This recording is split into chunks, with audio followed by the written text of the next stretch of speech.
एखन कुंज प्रोडक्शन के भक्तिमय प्रस्तुति।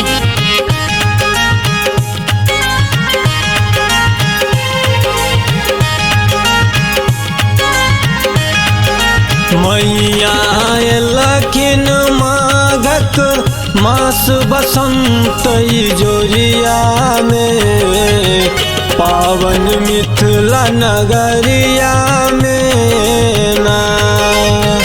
मैया लखिन माघक मास बसंत जोरिया में पावन मिथिला नगरिया में ना।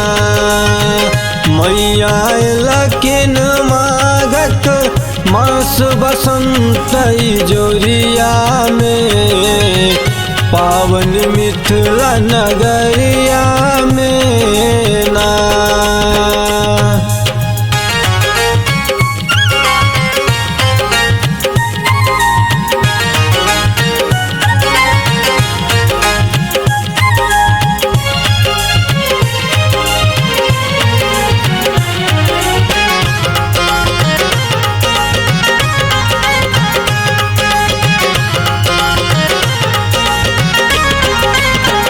श्वेत बसन छैन माँ के धारी शोभे हंस के सवारी।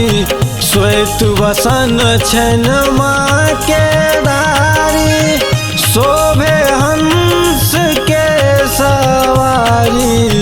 घर घर पूजा होई छैन गामे गाम डगरिया में पावन मिथिला नगरिया में ना।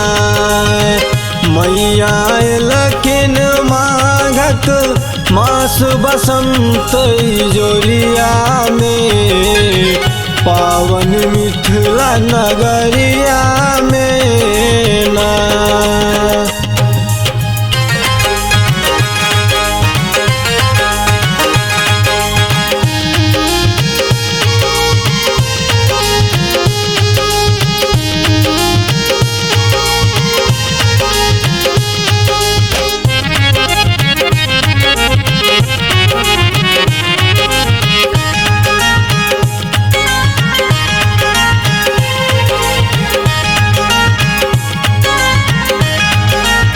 बिना पुस्तक माँ के हाथ देखू मोर सजल छैन मात।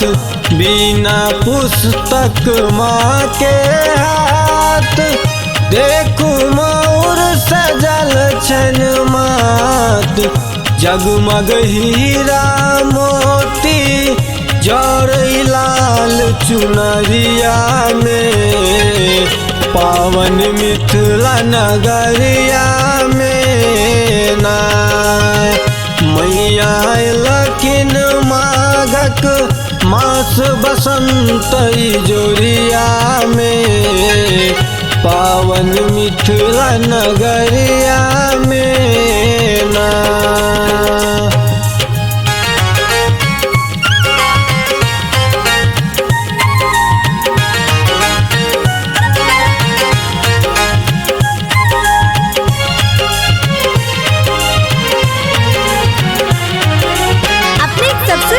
एखन कुंज प्रोडक्शन के भक्तिमय प्रस्तुति।